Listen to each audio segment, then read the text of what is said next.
প্রতিটি বাসে নাকা চেকিং চলছিল এবং আইসি মানিকচকের নেতৃত্বে একটি বাসকে আটকানো হয়।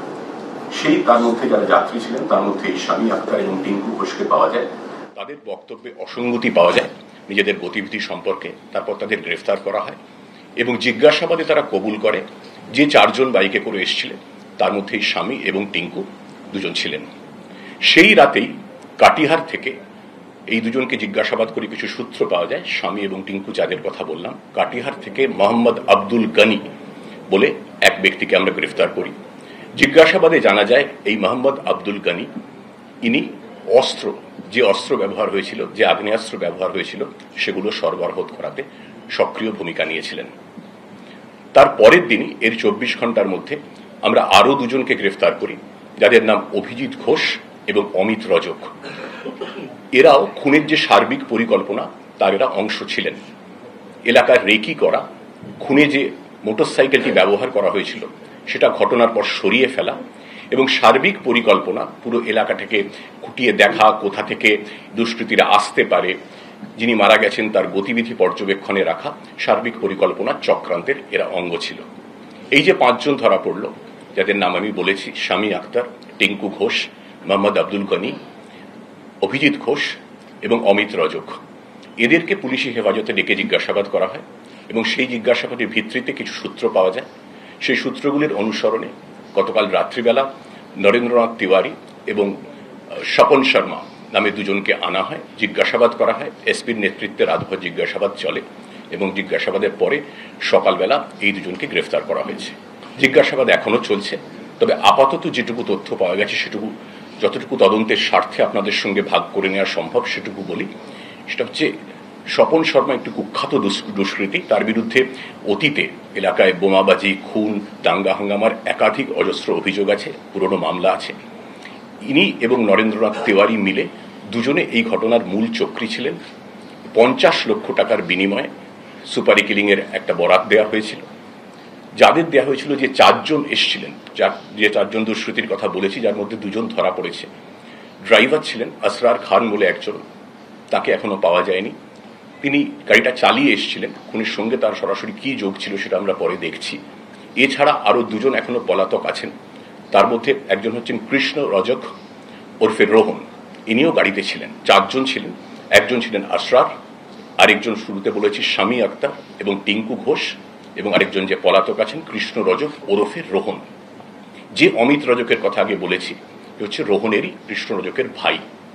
এবং আরো একজন পলাতক আছে বাবলু যাদব, সে ওই 4 জনের বাইক আরোহীর মধ্যে ছিল না, কিন্তু সেও এই সার্বিক খুনের যে চক্রান্ত তার সঙ্গে যুক্ত ছিল।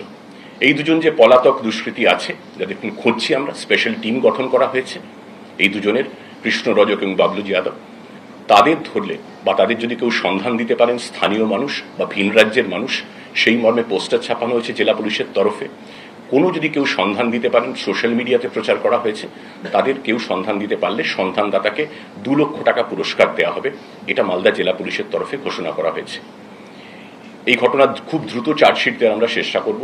যারা পলাতক দুষ্কৃতী এখনো আছেন তাদেরকে ধরার জন্য সর্বশক্তি প্রয়োগ করছে মালদা পুলিশ, এবং আমরা দৃষ্টান্তমূলক সাজার ব্যবস্থা করব, এইটুকুই বলা আছে। 2022 সালে মালদায় কোনো ইলেকশনে এই নরেন্দ্রনাথ তিওয়ারির সঙ্গে ডিজিজের কোনো অ্যাসোসিয়েটেড ঝামেলা হয়েছিল, সেটা নিয়ে কোনো গ্রাজ বা রিভেঞ্জ কিছু? আমি আপনাকে বললাম আজকে সকালবেলায় গ্রেফতার করা হয়েছে, জিজ্ঞাসাবাদ চলছে।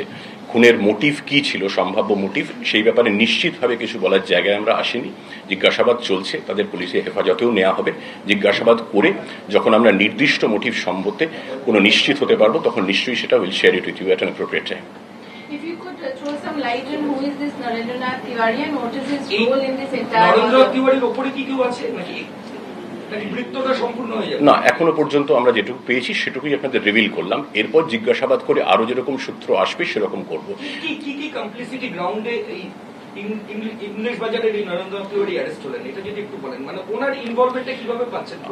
আমি তো বললাম যে 5 জনকে জিজ্ঞাসাবাদ করা হয়েছিল, সেই জিজ্ঞাসাবাদের সূত্রে এনার নাম উঠে এসেছে যে ইনি এবং এই স্বপন শর্মা বলে যে 2 কুখ্যাত দুষ্কৃতী, এনারা ঘটনার মূল চক্রী ছিলেন। কিন্তু কি কারণে তারা এই 50 লক্ষ টাকা দিলেন, কি কারণে এই খুনটা হলো, যেটা বললাম, ওই Rohan and his team, the supari killers basically, they were hired by these two people. They were the mool conspirators, jeta boli, mool chokri. They were the principal conspirators towards killing of this Dulal Sarkar. And we are still interrogating them, and we are probing as to what the possible motives could be. And whenever we are certain about the motives possible, whichever be it, then we'll share with it at an appropriate time. Murder weapon recovery হয়েছে? এখনো নয়, তবে আমরা আশাবাদী খুব দ্রুত আমরা murder ওয়েপেনও তল্লাশি চলছে, আমরা রিকভার করতে পারবো বলে আশা করছি। গ্যাংটা হায়ার করা হয়েছিল, এখনো পর্যন্ত যারা অ্যারেস্ট হয়েছে তারা কি প্রত্যেকেই ওই কাটিহার বা বিহার সারাউন্ডিং না আরো কোনো অন্য স্টেটে? না, আমি আপনাকে প্রথমে বলেছি শামী আক্তার হচ্ছে কাটিহারের, মোহাম্মদ আব্দুল গানি কাটিহারের, আশরার যে ড্রাইভার সে কাটিহারের, কিন্তু যে দুজন পলাতক আছেন যে কৃষ্ণ রজক এবং বাবলু যাদব, এরা কাটিহারের নন, এরা স্থানীয় বাসিন্দা। কাটিহারের আর কেউ যুক্ত ছিলেন বা আদৌ ছিলেন, যেটা বললাম তদন্ত তো এখনো শেষ হয়নি, প্রত্যেককে জিজ্ঞাসাবাদ চলছে। জিজ্ঞাসাবাদ করে যেরকম যেরকম আমরা সূত্র পাবো তার ভিত্তিতে পরবর্তীতে তল্লাশি হবে, গ্রেফতারি হবে, রেড হবে।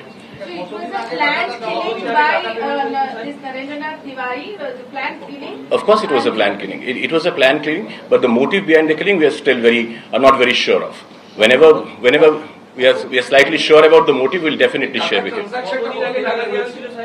সেইটা এক্ষুনি আমি বলছি না, সেটা করতে মানি ট্রেলের ব্যাপার থাকে তো একটা, বাট 50 লাখ ট্রানজাকশন হয়েছিল, কতটা হয়েছে, আনপেড আছে কিনা, সেগুলো this is being proved. But 50 লক্ষ টাকার একটা ডিল হয়েছিল, এটুকু আমরা জানতে পেরেছি। টোটাল সব মিলিয়ে 7 জন এখনো পর্যন্ত অ্যারেস্ট। আমি বলছি এই দুজন যে আপনারা পেলেন, এই নরেন্দ্রনাথ তিওয়ারি আর স্বপন, এই দুজনকে, এদের ইনভলভমেন্টটা কি প্রথম থেকেই পাচ্ছিলেন, নাকি এই 5 জনকে পিসিতে নিয়ে ওদের এভিডেন্স কালেক্ট করে তারপর ওদের? প্রথম থেকে ইনভলভমেন্ট পেলে তো প্রথম থেকেই অ্যারেস্ট করে ফেলতে পারতাম। We have to be sure. আমরা 5 জনকে জিজ্ঞাসাবাদ করলাম, 5 জনকে পিসি নেওয়া হলো, আরো কিছু সূত্র আমরা পেলাম, আমাদের ইলেকট্রনিক সার্ভেলেন্স ছিল, সব মিলিয়ে যখন আমরা এনাদের নাম উঠে এলো, তারপর ওদেরকে আমরা গতকাল থানায় ডাকা হয়, সেখানে এসপির নেতৃত্বে পুরো স্পেশাল ইনভেস্টিগেশন টিম জিজ্ঞাসাবাদ করে। যখন আমরা নিশ্চিত হই এদের কমপ্লিসিটি সম্বন্ধে, only after that the arrests were executed this morning, and they'll be forwarded to court, and we definitely seek police remand and investigate the case further. Thank you.